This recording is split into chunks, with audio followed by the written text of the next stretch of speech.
Hello guys, welcome back to another video. It's me, ARC Exotics, and in this video we're going to be changing our enclosure for our curly haired tarantula. So let's take a look and see what we're changing him into. So like I said, we're going to basically be changing him over from a little plastic box you get when you first kind of get him. And this is the second box he's had now. So he's had the really small one that he come in when he was tiny. He's now got this one and he's just getting too big. He's growing quite well, he's molting quite well. Or he, I don't know yet. But yeah, the tank we've got for the new one going into is not ideal because it's got more height than it has width. Meaning it's not ideal for a curly hair because they like the width over the height.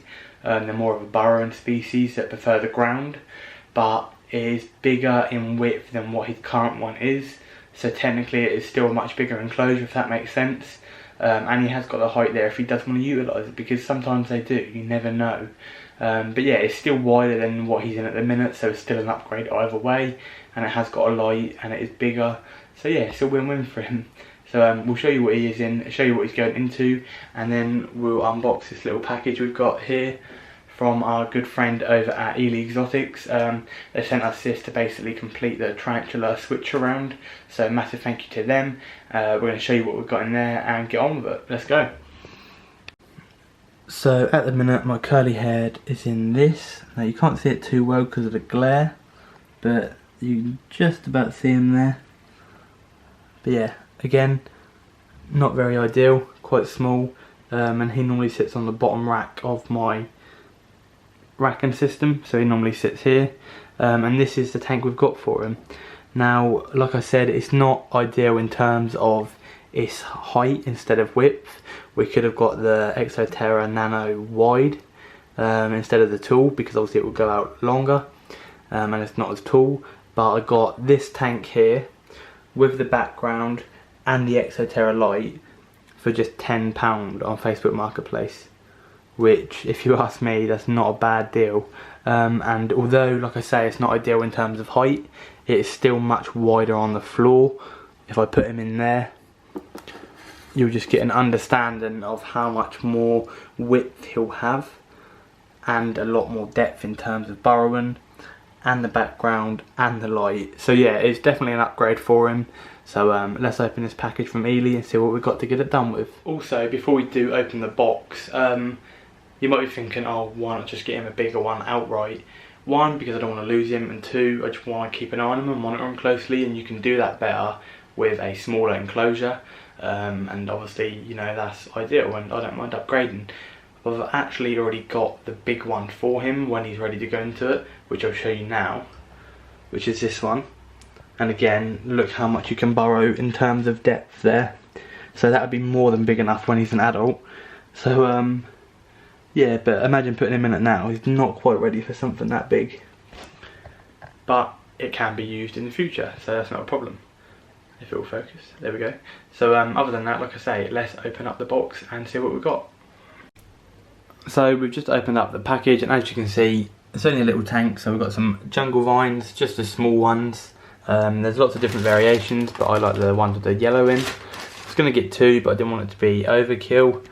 A little bit of cork bark just to sort of snap into place and just sort of fit it where I want. I don't need nothing more than that. And a 10-litre bag of the spider bedding. I like this stuff, so I wanted to get some more of it, and I thought it was so cheap I may as well get it in a bigger bag. I also got some Pangeas as well, but they're obviously for my other animals. But again, if you guys are looking for Pangea in the UK, and it's fairly hard to get hold of if you don't know too many people, Ely Exotics, and they do delivery, so just a little shout out there. But yeah, I always get it from there, and it is super handy to have the sort of ability to be able to get it without having to get it imported from America. So yeah, that's that. So other than that, we're going to get these opened and get them into the tank and see how it looks. So here we are, that is the bedding, and I've obviously piled it up in the corners a little bit more there and there, just because you can't do that at the front because it will pour out. So I thought to make it a little bit of a deeper base like that, as you can see there, starts there and kind of goes up, so you can sort of burrow deeper down at the back. So what we're going to do is just attach the leaves. I might not use all of them, I might break them up and sort of stick them at the top there to hang down, and then the cork bark, and then you should be ready to go. And here we are. This is the final finished product. Get that out of the lid. So yeah, so we put the leaves up there. Didn't need to cut them down because they were kind of just an ideal size, just to hit the bottom. And it's a bit thicker at the top, so it kind of sort of shades them a little bit from the light, which is ideal. And then we've got this sort of arching bit of cork bark that goes down into the ground. Kind of made like a pre-dug burrow there. Whether he'll use that one or he'll make his own, he can decide.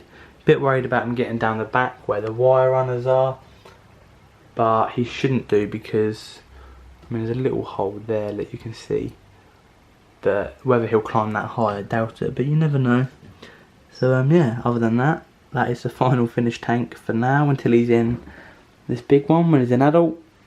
So without further ado, let's get him in.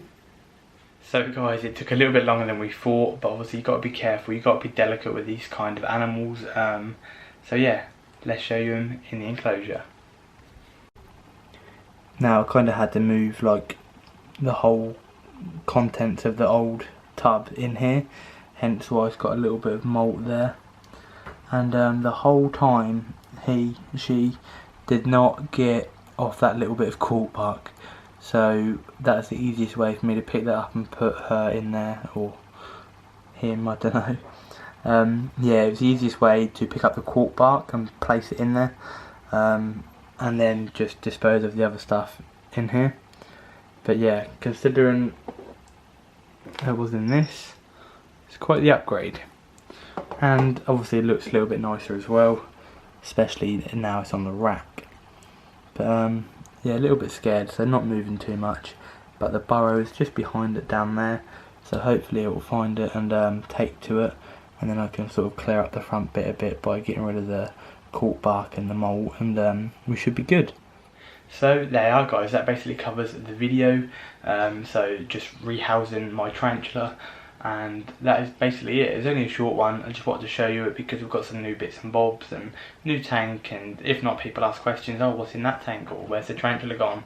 So yeah, just rules that out. And again, why wouldn't you film it? It's just, you know, a nice thing to film, showing that he's getting a nice bigger enclosure, bigger space, and much more natural. So it's a win-win for everybody.